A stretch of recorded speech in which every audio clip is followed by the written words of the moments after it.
People, the excuses for Microsoft, they need to stop. First off, I don't understand how anyone as a consumer can make excuses for a company. And second, I don't understand why you would want to make excuses when that is anti-consumer. How is that anti-consumer, you ask? Easy. Why should a company do more if you're telling them that what they are doing is enough? Why would I invest more into a consumer that keeps telling me that what I'm doing is satisfying them? And that right there, people, that is the problem.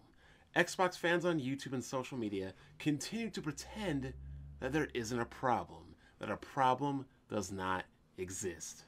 And if you continue to pretend that a problem does not exist, then the problem does not get fixed.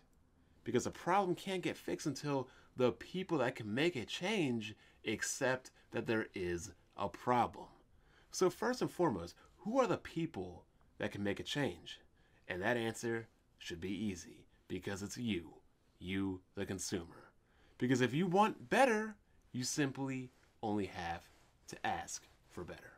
But that's not what Xbox guys here are doing. They are pretending that there isn't a problem over some false sense of pride and a make-believe fake console war. This is why being a fanboy is considered anti-consumer, because being a fanboy is not being critical, nor is it being objective. Look at the Wii U. The fans didn't speak up, so the console ended up as a miserable failure. Is that what you guys want the Xbox One to be? Is that where you want Microsoft to head? I mean, you can continue to pretend that everything is okay, but then no change will occur. If you want change to occur, you have to be honest about what's happening around you. Why anybody will let some fanboy pride of a console war get in the way of that is well beyond me. So let's talk about the biggest issue with Xbox One. First-party developers and exclusives. Microsoft pretty much having little of either.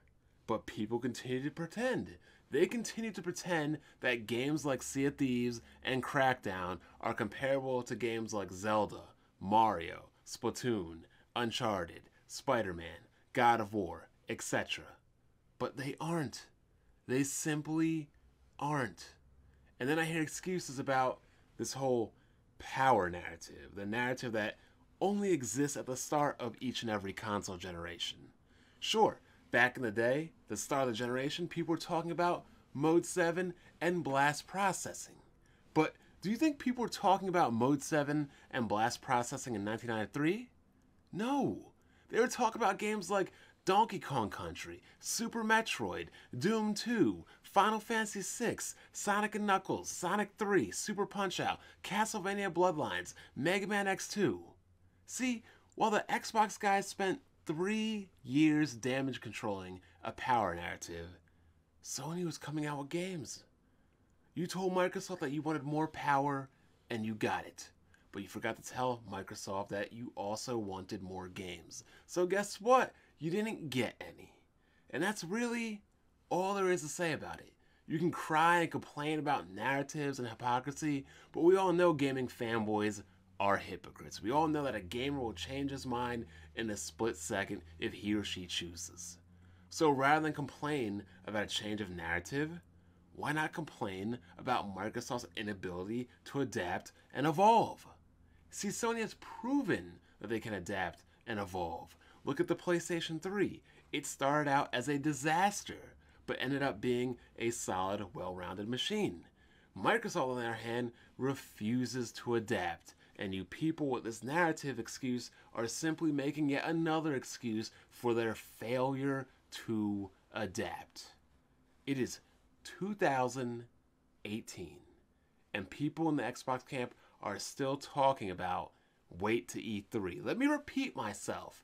It is 2018, and people in the Microsoft camp are still talking about wait to E3. So where does that leave Xbox gamers right now? It leaves them in a place with no in-house developers and barely any exclusives. Meanwhile, Sony and Nintendo continue to pump them out regularly, with Sony even announcing that they're going to be doubling down on their first-party studios and their creations. But do I feel sorry for Xbox? No, I don't feel sorry for Xbox nor its fans. Just like I didn't feel sorry for Nintendo, nor did I feel sorry for their fans. Because if you don't demand better, then you won't get better. Because you don't want better. And I'm not about to feel sorry for someone who simply does not ask.